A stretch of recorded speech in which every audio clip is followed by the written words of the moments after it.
I love hearing about the grace of God. And I love that you just gave us that verse too, Nicole, because that's what this story is. It's the grace of God. If you're listening today, the grace of God is not any different for me or for them than for you. And through every trial and every question in life, the grace of God is sufficient. And I can hear that back in your songs too. They're so powerful. And I believe maybe David, you're the one who writes them the most. Yes, that's correct. But I can really hear that in your songs, and that's, I think, what makes it so very powerful. So what's the latest product you've been working on? This project has become, it's really been transformational for me personally. In 2020, during when COVID had just locked the world down, right. I woke up one morning to a voice that said, the voice woke me up that said, write the revelation of Jesus. I gave the Lord my yes a long time ago. So I didn't hesitate to lean into it, but I was, the book of Revelation can be a bit frightening. It's one of those books that I would speed read through. I'd read it, but I didn't, it was so, out of reach, out of grasp intellectually that I really couldn't figure out all that was being said. And so when I started digging into the book of Revelation, the opening line of the first chapter literally says, the revelation of Jesus. I'm like, I didn't see that. How could I not see that before? That's exactly what you told me to write. And so I first thought it's going to be music. And so for a year and a half or so, we've now, on the other side of it, have about 18 songs that we're getting ready to record, all from the book of Revelation. But what I started to see is Revelation is not just a prediction of the end of the world. It is what it says it is. It is the revelation of Jesus.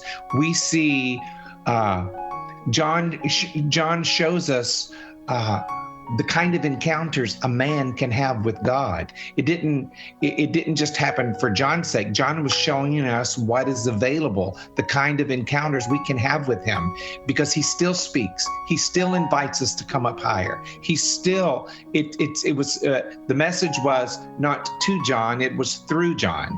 And it was to the 7 churches that represent all the churches of the world today. Right. And the message is still to us as a people.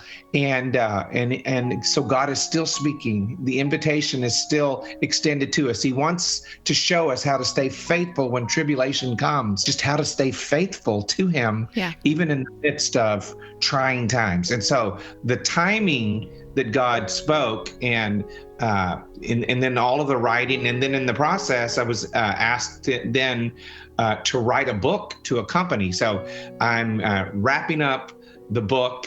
We're getting ready to record the new music. I am probably more excited about this project than anything I have in my entire life. I feel like God was using all of my life up to this point to prepare me for this. That's huge. Yeah. Wow. I'm so excited to hear more about that. When can we expect it? The original plan was maybe by Easter we would have this released, but there's always delays and when you're producing music and writing books, and so that is kind of the only teaser I can tell you is perhaps maybe by Easter. Perhaps maybe. Okay. Yeah, but sometime in 2022. Yes. This is going to be released. This has really been something we've been carrying now for a while. But, of course, we released our album, The Glory of Eden, in February 2020. And then the world shut down. Before, lockdown. And so I love that this project that we've been working on is really a continuation of what God's been, saying through us. Because, that album, The Glory of Eden, was kind of where it all began, right? That so good. Eden was the place of fellowship between God and man, and at the end of all things, God is restoring Eden and fellowship between he and his bride. So That's what's so intriguing is it's either the 20th or the 21st chapter in Revelation where there's this whole portion that talks about restoring Eden. And so it's there's so many layers and so many depths. Yes. It would take a while to unpack it all, but it's just exciting to see the hand of God, the plan of God at work in the earth.